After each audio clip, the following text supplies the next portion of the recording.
भीषण गर्मी में सुहागिनों ने वट सावित्री का निर्जला व्रत रखकर अपने पति की लंबी आयु की कामना की। नए वस्त्र धारण कर पूजा की थाली लेकर महिलाओं ने की पूजा अर्चना।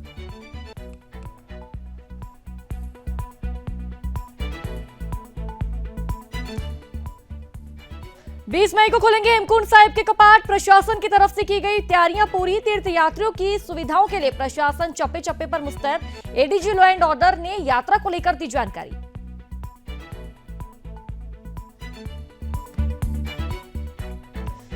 देवभूमि में धामी सरकार के निर्देश पर अवैध अतिक्रमण पर कार्रवाई जारी है। आपको बता दें कि मजारों को कार्रवाई करते हुए किया गया ध्वस्त। 252 हेक्टेयर भूमि हुई अतिक्रमण मुक्त।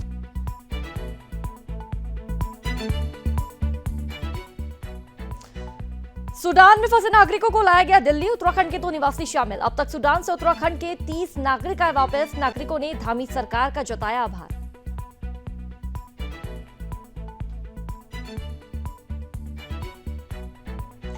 देवभूमि में पखवाड़ा उत्सव के रूप में मनाई जाएगी अहिल्याबाई होलकर की जयंती। अलग अलग क्षेत्रों में कार्यक्रम किया जाएगा आयोजित। कार्यक्रम में मातृशक्ति को किया जाएगा सम्मानित।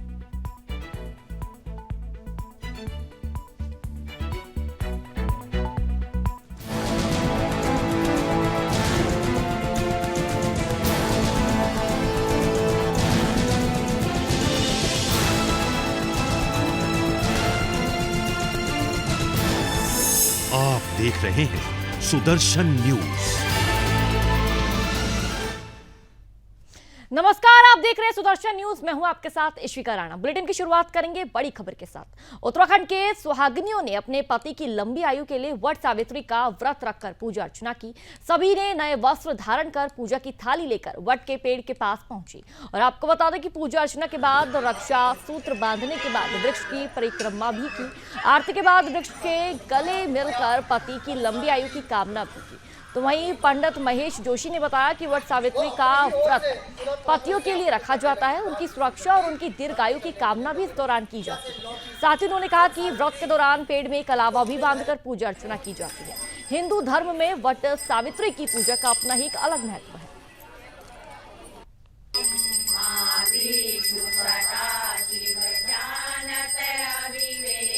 वट पूजा कार्यक्रम हमारे अपने पति की दीर्घायु के लिए व्रत रखा जाता है। सुबेरे से ही उठकर बहनें जितनी भी हैं, मतलब पति की पत्नियां जितनी भी हैं, सभी अपनी पूजा अर्चना करने के लिए मंदिर में आने के लिए सुबह 4 बजे से उठ करके नहा धो करके घर में पूजा पाठ करके, तो हम सभी का एक मानना होता है कि वैसे पूजा तो हम घर में भी कर सकते हैं और करते भी हैं। कई लोग, किसी को समय नहीं हुआ या कोई बात हुई तो घर पे भी कर लेते हैं, लेकिन हम लोग जो है सभी बहनें एकत्रित होकर गर्वेश्वर मंदिर में पंडित महेश चंद जोशी जी के सानिध्य में यहाँ पर पूजा अर्चना करने आते हैं। और इस वट सावित्री का व्रत पति की दीर्घायु के लिए है, जिससे कि अपनी एक पति की उम्र बढ़ती है और इस वट वृक्ष से कई चीज़ों का लाभ भी प्राप्त होता है। इसीलिए हम सभी बहनें यहाँ पर मिलकर वट वृक्ष की पूजा करके अपने पति की दीर्घायु के लिए पूजा अर्चना कर में जल चढ़ाकर और प्रसाद जो भी अपने स्वेच्छा से जो भी यहाँ पर ला सकते हैं उसको चढ़ाने के लिए चढ़ाया जाता है। तो पूजा अर्चना करके वट सावित्री का व्रत पति की दीर्घायु के लिए ही दिया जाता है। मेन मकसद इसका यही है। सिखों के पवित्र तीर्थ स्थल श्री हेमकुंड साहिब के कपाट 20 मई से खुल रहे हैं। इसके लिए सभी तैयारियां भी पूरी कर ली गई है। तीर्थयात्रियों की सुविधाओं के लिए जहां एक और प्रशासन पूरी तरह से मुस्तैद है, तो वहीं कानून व्यवस्था को लेकर भी पूरी सक्रियता दिखाई जा रही है। उत्तराखंड के DG law and order V Murugeshwar ने कहा कि यात्रा के दौरान यातायात नियमों की जो सक्रियता है, सक्रियता के साथ उसका पालन कराया जाएगा। इसके साथ साथ अन्य चीजों पर भी नजर रखी जाएगी। उन्होंने कहा कि इस दौरान धार्मिक भावना का भी पूरा ख्याल रखा जाएगा। बता दें कि तीर्थ यात्रा के दौरान कई बार दुपहिया वाहनों पर 3-3 सवारियां बिठाकर लोग ले जाते हैं। इसके अलावा अन्य वाहनों में भी यातायात के नियमों की अनदेखी की जाती है। इस यात्रा के दौरान सबसे महत्वपूर्ण बात यह है कि सिख समुदाय के लोग 19 किलोमीटर की कठिन चढ़ाई के बाद श्री हेमकुंड साहिब पहुंचते हैं। श्रद्धालुओं की आपको बता दें कि यात्रा सुरक्षित के लिए सरकार द्वारा महत्वपूर्ण कदम उठाए जा रहे हैं। राज्य सरकार और जिला प्रशासन ने तीर्थ यात्रा मार्ग पर सुरक्षा के पुख्ता इंतजाम भी किए हैं। गोविंद घाट से पुलना तक वाहनों का किराया भी तय कर दिया गया है। 20 मई की सुबह श्रद्धालुओं का जत्था श्री हेमकुंड साहिब पहुंचेगा। इसके बाद गुरुद्वारा साहिब और लोकपाल लक्ष्मण मंदिर के कपाट खोले जाएंगे। इसके लिए दोनों धामों को फूलों से सजाया जा रहा है।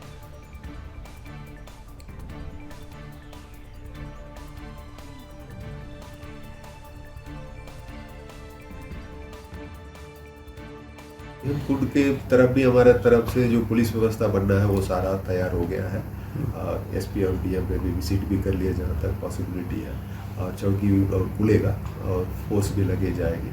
और चिंता यात्रियों से हमारा निवेदन ये रहता है कि हेमकुंड को जो हमारे अगल बगल के राज्यों से जो यात्री आते हैं, कई बार पहले ये देखा गया है कि वो अपने गाड़ी जो आते हैं उस पर मोटर व्हीकल अधिनियम के तहत कुछ उल्लंघन होता है, तो उसको हमने प्रचार प्रसार करके हमारा रिक्वेस्ट ये रहता है कि 3 लोग एक 2 व्हीलर में नहीं आए, और जो गाड़ियों में कुछ व्यवस्था कानून के खिलाफ, कानून के उल्लंघन करते हुए कुछ तैयारी कर लेते हैं, जो वो वाला भी ना करें। अपने डिस्ट्रिक्ट एसपीस को भी एक निर्देश दिए हुए हैं कि ये मोटर व्हीकल अधिनियम को अच्छे से पालन कराइए, और वो जैसे ही उड़दंग मचाने वाले जैसे कुछ यात्री की ऐसे शिकायत आती है उसमें भी ध्यान देके उसको without hurting anybody's religious sentiment इसको सख्ती से एनफोर्स। चलिए रुक करेंगे अगली खबर की ओर। देवभूमि में वन विभाग की ओर से अवैध रूप से बने धर्मस्थलों को चिन्हित करने और उन्हें हटाने की प्रक्रिया लगातार जारी है। इस तरह से अब तक विभाग की 252 हेक्टेयर भूमि अतिक्रमण मुक्त हो गई है। बता दें कि उत्तराखंड में वन क्षेत्र में धार्मिक गतिविधियों के नाम पर हुए अतिक्रमण के खिलाफ धामी सरकार की कार्रवाई लगातार जारी है। नोडल अधिकारी के निर्देशन में अब तक वन विभाग कुल 429 धार्मिक अतिक्रमण को हटा चुका है, और आपको बता दें कि इनमें कई मज़ारें भी शामिल हैं। इस तरह से अब तक विभाग की 252 हेक्टेयर भूमि अतिक्रमण मुक्त हो गई है। नोडल अधिकारी डॉक्टर पराग मधुकर धकाते ने बताया कि मुख्यमंत्री पुष्कर सिंह धामी के आदेश पर प्रदेश भर में कार्रवाई लगातार जारी है। प्रभागीय वन अधिकारियों को अपने प्रभागों में भारतीय वन अधिनियम के सुसंगत प्रावधानों के अनुसार वन भूमि पर अवैध अतिक्रमण हटाने के निर्देश भी दिए गए हैं, जिसको लेकर प्रशासन की तरफ से अवैध मज़ारों को हटाया जा रहा है।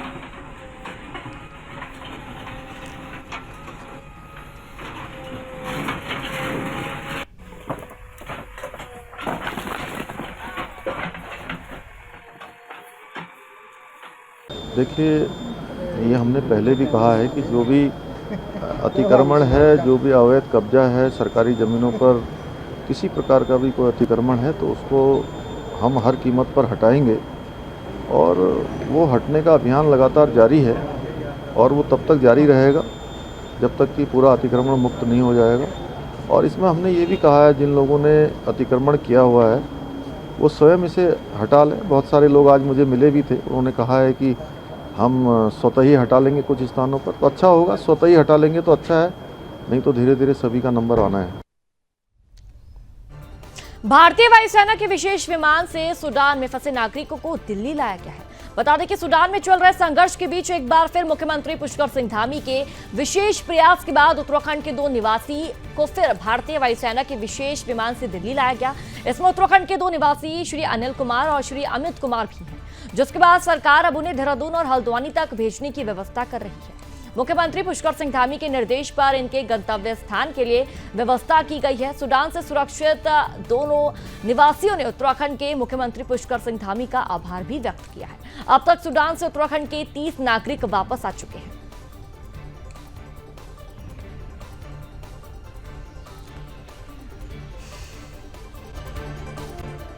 चलिए रुक करेंगे अगली खबर की ओर। भारत रक्षा मंच देश व उत्तराखंड की महारानियों महापुरुषों के पुरुषार्थ शौर्य पराक्रम के इतिहास से समाज के अंतिम पंक्ति में बैठे लोगों को परिचित करा रहा है।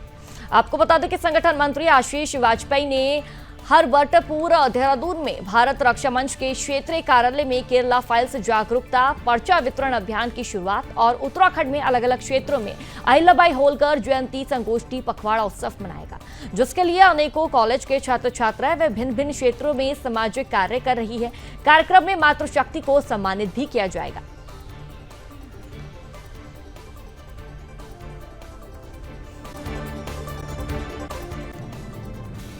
उत्तराखंड के खटीमा में अतिक्रमण करने वालों के खिलाफ पुलिस ने कड़ी कार्रवाई की है। बता दें कि जहां पूरे प्रदेश में सरकारी जमीनों पर अतिक्रमण कर रहे अतिक्रमणकारियों के खिलाफ वन विभाग और तहसील प्रशासन लगातार कार्रवाई कर रहा है, तो वहीं पुलिस प्रशासन की तरफ से भी सड़क पर अतिक्रमण करने वालों के खिलाफ चालान की कार्रवाई की जा रही है।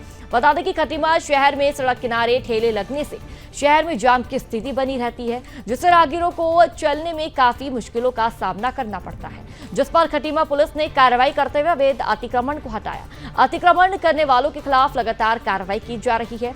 तो वहीं सितारगंज रोड पर एसआई पंकज मेहर की तरफ से सड़क किनारे अतिक्रमण कर रहे ठेले वालों को कानून का पाठ पढ़ाया गया, साथ ही उनके चालान भी काटे गए। आपको बता दें कि एसआई मेहर ने लगभग 1 दर्जन से ज्यादा चालान काटे। तो वहीं खटीमा ने सीओ वीर सिंह ने बताया कि लगातार पुलिस और अन्य विभाग के साथ मिलकर अतिक्रमण करने वालों के खिलाफ कार्रवाई लगातार जारी है।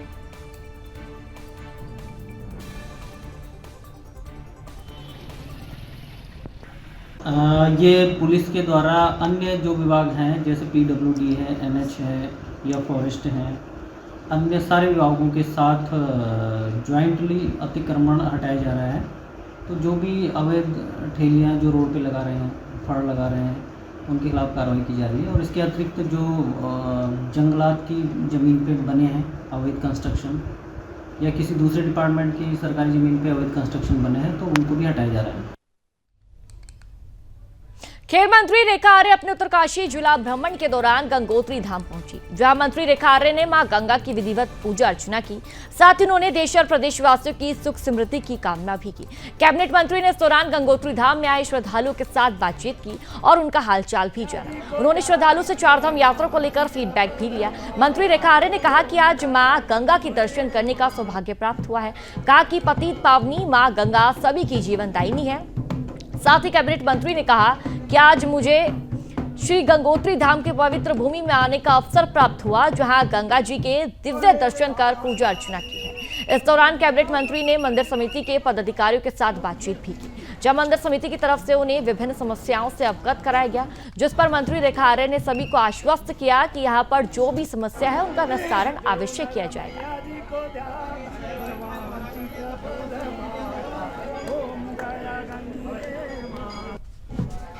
देखिए, आज बड़े सौभाग्य से मुझे यमुनोत्री दर्शन करने का अवसर प्राप्त हुआ।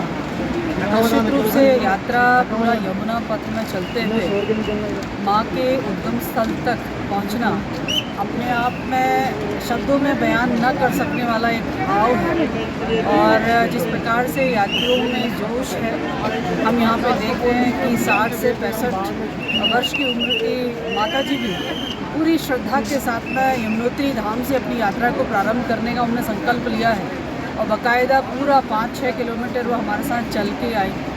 इससे पता चलता है कि कितनी श्रद्धा जो है यमुनोत्री धाम के प्रति है। आज मुझे भी वो सौभाग्य प्राप्त हुआ। साथ ही मंदिर कमेटी के लोगों से भी मुलाकात हुई और मंदिर कमेटी के लोगों ने कुछ व्यवस्थाएं यहाँ पर मांगी है, जिसको लेकर आने वाले समय में निश्चित रूप से माननीय मुख्यमंत्री जी से भी वार्ता रही। पर्यटन मंत्री जी से भी इस संदर्भ में वार्ता करूंगी कि महिलाओं के लिए चाहे वो चेंजिंग रूम हो या टॉयलेट्स हो, ये यहाँ पर बने और कुछ व्यवस्थाएं जो यहाँ पर होनी चाहिए। उत्तराखंड के मसूरी में अमृत महोत्सव 2023 का आयोजन किया गया, जिसमें भारी संख्या में लोगों ने प्रतिभाग भी किया। मसूरी के राधा कृष्ण मंदिर के सभागार में आयोजित बुजुर्ग सम्मान समारोह में 70 साल से अधिक करीब 300 लोगों को सम्मानित किया गया। इस मौके पर सभी बुजुर्गों ने सभी सम्मान कार्यक्रम की सराहना भी की। उन्होंने कहा कि आज के परिप्रेक्ष्य में युवा बुजुर्गों को भूलते जा रहे हैं, तो वहीं कार्यक्रम के दौरान बुजुर्गों से युवाओं ने प्रेरणा लिया। और आपको बता दें कि साथ ही बुजुर्गों से मसूरी के विकास को लेकर सलाह और उनके अनुभवों को साझा भी किया गया।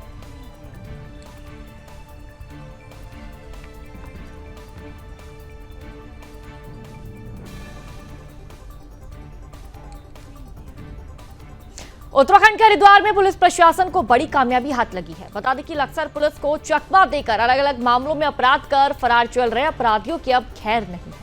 पुलिस ने अभियान चलाकर 32 इनामी अपराधियों को गिरफ्तार कर जेल भेज दिया है, जबकि बाकी 11 फरार इनामी पुलिस के रडार पर है।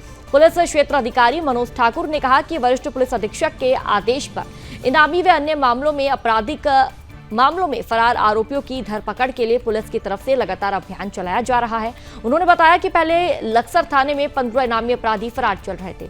सीओ ने बताया कि पुलिस ने अभियान चलाकर लक्सर थाने से 29, पथरी थाना क्षेत्र से 20 व खानपुर से सभी 4 इनामी बदमाशों को जेल भेज दिया है। मनोज ठाकुर ने बताया कि अब लक्सर थाने से 8 इनामी बदमाश और पथरी थाना क्षेत्र से 3 इनामी बदमाशों की धरपकड़ के लिए पुलिस की 3 टीमें गठित की जा रही है। उन्होंने साथ ही ये भी जानकारी दी कि इन इनामी बदमाशों को भी पकड़कर जेल के अंदर भेजा जाएगा। साथ ही उन्होंने कहा कि बदमाशों को किसी भी सूरत में अब नहीं बख्शा जाएगा।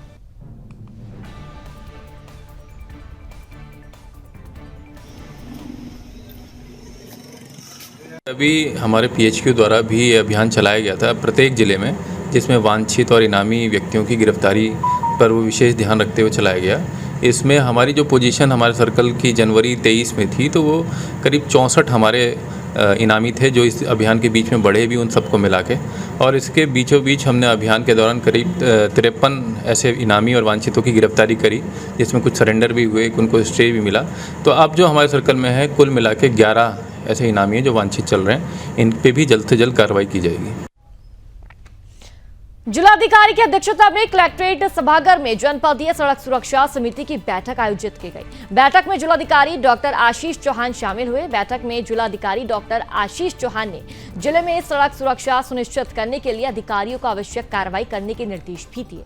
वाहन दुर्घटनाओं पर अंकुश लगाने को लेकर जिलाधिकारी ने सीओ, एसडीएम और परिवहन विभाग को समय समय पर चेकिंग अभियान चलाते हुए ड्रिंक और ड्राइव के मामलों पर सख्ती से कार्रवाई करते हुए चालानी कार्रवाई में भी तेजी लाने के निर्देश दिए हैं। तो वहीं जिलाधिकारी ने जनपद में फिटनेस वर्कशॉप से गाड़ियों की हो रही फिटनेस की भी जानकारी उपलब्ध कराने के निर्देश परिवहन विभाग को दिए। जनपद में सड़क सुरक्षा के लिहाज से क्रैश बैरियर की आवश्यकता वाले क्षेत्रों को चिन्हित कर जानकारी मुहैया कराने के डीएम को दिशा निर्देश यहां पर दिए गए, ताकि ऐसे स्थानों पर क्रैश बैरियर लगाए जा सके।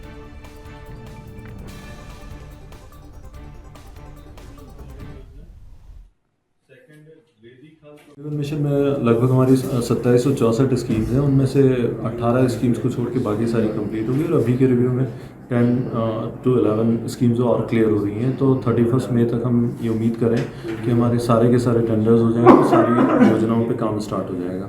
और लगभग 1852 स्कीम्स हमारी कंप्लीट हो चुकी हैं और मैंने यही निर्देश दिए हैं कि जल्दी से जल्दी अन्य स्कीम्स को भी कंप्लीट किया जाए और उन्हें विभिन्न एक्शंस को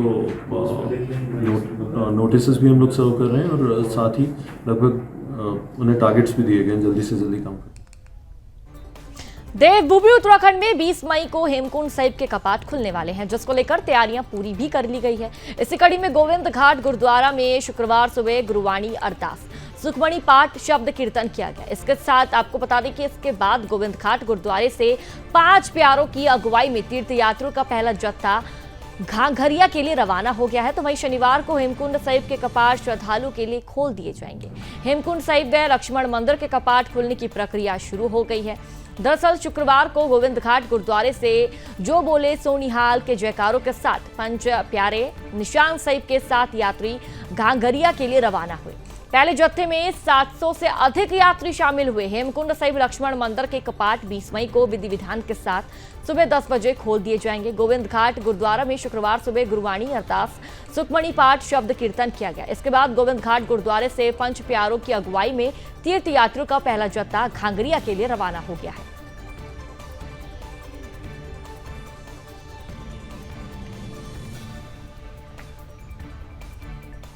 देवभूमि उत्तराखंड में मौसम फिर से करवट ले सकता है। बता दें कि शुक्रवार से लेकर अगले 1 हफ्ते तक एक बार फिर उत्तराखंड के मौसम में बदलाव देखने को मिलेगा। मौसम विभाग के मुताबिक जहां प्रदेश के पर्वतीय इलाकों में शुक्रवार से बारिश होने के आसार हैं, तो वहीं मैदानी इलाकों में 23 और 24 मई तक बारिश का पूर्वानुमान भी है। मई में बारिश होने से जहां मैदानी इलाकों में लोगों को गर्मी से राहत मिलेगी, तो वहीं पर्वतीय इलाकों में चारधाम यात्रा में चुनौतियां भी बढ़ेगी। मौसम विज्ञान केंद्र के निदेशक विक्रम सिंह ने बताया कि प्रदेश में इस साल असामान्य बारिश होने के चलते कई बार मौसम में बदलाव देखने को मिले हैं। पश्चिमी विक्षोभ सक्रिय होने के कारण बार बार मौसम में बदलाव आ रहा है। अब एक बार फिर प्रदेश भर के पर्वतीय इलाकों के साथ कुछ मैदानी इलाकों में भी बारिश होने की संभावना है। अगर पर्वतीय इलाकों में लगातार बारिश होगी तो हिमपात के भी आसार है। मौसम विभाग की ओर से जारी पूर्वानुमान के अनुसार शुक्रवार 19 मई से 20 मई तक उत्तरकाशी, रुद्रप्रयाग, चमोली और पिथौरागढ़ जिले के ऊंचाई वाले इलाकों में बारिश होने की संभावना जताई जा रही है। हालांकि प्रदेश के अन्य इलाकों में मौसम शुष्क रहेगा, जबकि 23 और 24 मई से पूरे प्रदेश में बारिश होने के आसार हैं, जिसको लेकर मौसम विभाग ने चारधाम यात्रा पर आने वाले यात्रियों की सलाह दी है। आपको बता दें कि किसी भी परेशानी से बचने के लिए मौसम विज्ञान केंद्र की आधिकारिक वेबसाइट पर मौसम की सटीक जानकारी लेकर ही यात्रा शुरू करें। साथ ही मौसम विभाग ने प्रशासन को अलर्ट रहने की भी सलाह दी है।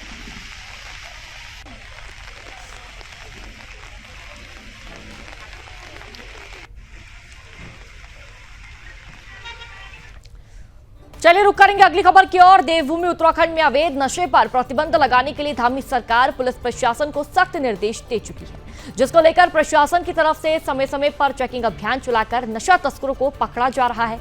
इसी कड़ी में उत्तरकाशी में नशे की जड़ पर लगातार प्रहार करते हुए भटवाड़ी क्षेत्र में प्रशासन ने बड़े भूभाग पर पैदा की गई अफीम व भांग की खेती को नष्ट किया है। बता दें कि जनपद में फल फूल रहे अवैध नशे के कारोबार, प्रतिबंधित अफीम, नशीले पदार्थों की खेती के खिलाफ उत्तरकाशी पुलिस ने सख्त एक्शन लिया है। अर्पण यदुवंशी पुलिस अधीक्षक उत्तरकाशी ने ड्रग्स फ्री भूमि मिशन 2025 के अंतर्गत प्रतिबंधित अफीम और भांग व अन्य नशीले पदार्थों की खेती पर पूर्णतः अंकुश लगाने के लिए व्यापक स्तर पर कार्रवाई करने के निर्देश भी जारी किए हैं। ऐसे में प्रशासन ने कार्रवाई करते हुए अवैध रूप से की जा रही अफीम की खेती को नष्ट करने की कार्रवाई की है। फिलहाल मामले में आगे की कार्रवाई भी लगातार जारी है।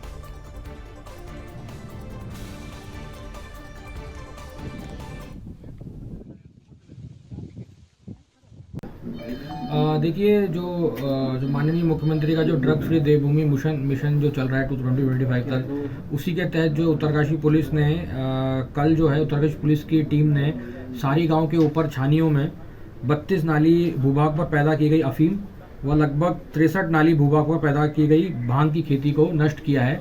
ये जो हमारी कार्रवाई है पिछले 10 दिन से चल रही है। इस तरह की कार्रवाई हमने थाना धरासू में, थाना मोरी में और थाना पुरवला में भी की गई है। वहाँ पे लगभग 300 नाली जमीन पर पैदा की गई जो अवैध अफीम की खेती नष्ट की गई है।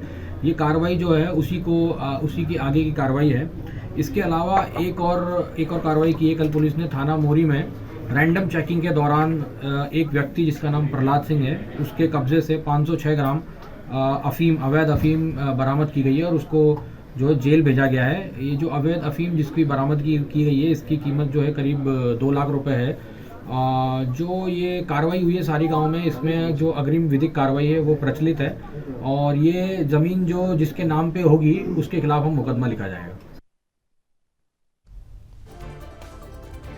तहसील विकासनगर क्षेत्र के सरकारी प्राइमरी प्राथमिक विद्यालय की प्रधान अध्यापिका पर स्कूल में पढ़ने वाले 9 साल के मासूम बच्चे के माता पिता ने बच्चे को पीटने का आरोप लगाया है। बता दें कि बच्चे के माता पिता ने नजदीकी पुलिस चौकी में तहरीर देकर बताया कि बच्चे के पास चार्ट न होने की वजह से विद्यालय के प्रधान अध्यापिका ने मासूम बच्चे को बेरहमी से पीटा, जिससे कि बच्चे की तबीयत खराब हो गई। साथ ही अध्यापिका की पिटाई से बच्चा डरा हुआ और सहमा हुआ भी है। साथ ही बच्चे की मां जब स्कूल जाकर प्रधानाध्यापिका से बातचीत की तो शिक्षिका ने दुर्व्यवहार करते हुए कहा कि बच्चे का नाम स्कूल से काट दिया गया और स्कूल आने की कोई जरूरत नहीं है, जिसकी लिखित शिकायत नजदीकी पुलिस चौकी पर दर्ज कराई गई है। फिलहाल पुलिस ने मामले को दर्ज कर लिया है और मामले में आगे की जांच भी की जा रही है।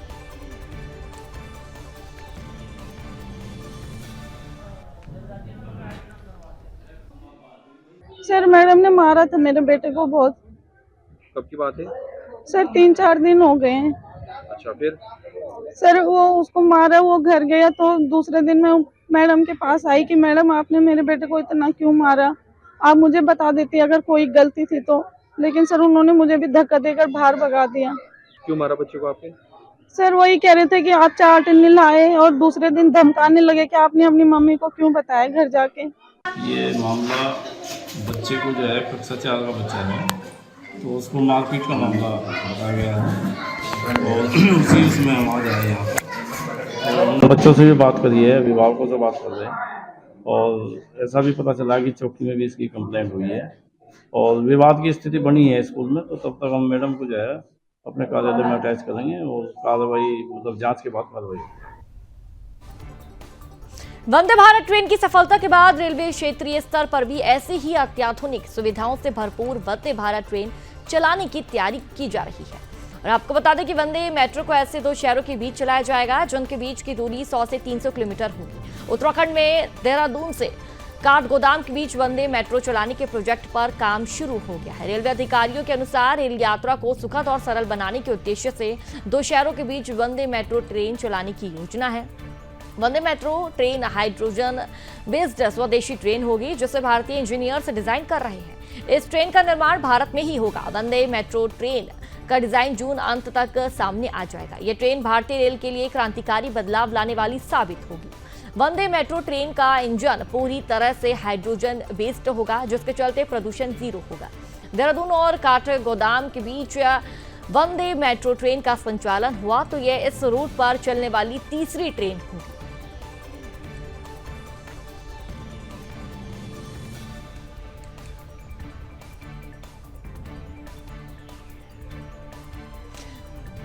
उत्तराखंड के लालकुआ में हाईकोर्ट नैनीताल की तरफ से नगीना कॉलोनी लालकुआ से अतिक्रमण हटाने के आदेश जारी करने के बाद जिलाधिकारी और एसपी सिटी सरदार हरबंस सिंह हरकत में आए। बता दें कि डीएम और एसडीएम के नेतृत्व में नगीना कॉलोनी क्षेत्र में अतिक्रमण हटाने की कार्रवाई की गई है। और आपको जानकारी दे दें कि प्रशासन की तरफ से ब्रीफिंग की कार्रवाई के पश्चात अतिक्रमण हटाने की कार्रवाई सुबह से ही की गई। नगीना कॉलोनी के लोगों और तमाम राजनीतिक दलों के प्रतिनिधियों ने शुरुआत में भारी विरोध प्रदर्शन भी किया। इसके बाद पुलिस ने हल्का बल प्रयोग के बाद दर्जनों प्रदर्शनकारियों को गिरफ्तार कर लिया। प्रशासन ने लगभग 300 से अधिक घरों को हटाने की कार्रवाई शुरू की। बता दें कि लोगों के विरोध को देखते हुए भारी पुलिस बल तैनात किया गया। बता दें कि धामी सरकार सख्त आदेश दे चुके हैं कि अवैध अतिक्रमण बर्दाश्त नहीं किया जाएगा।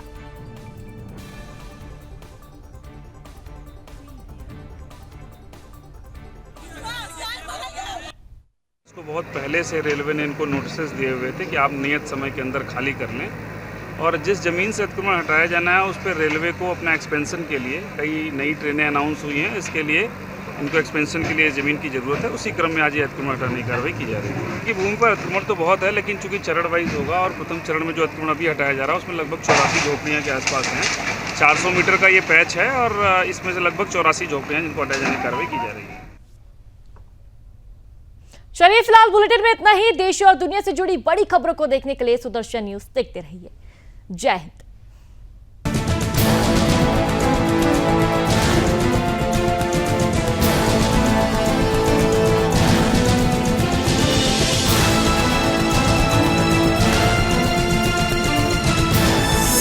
आप देख रहे हैं सुदर्शन न्यूज।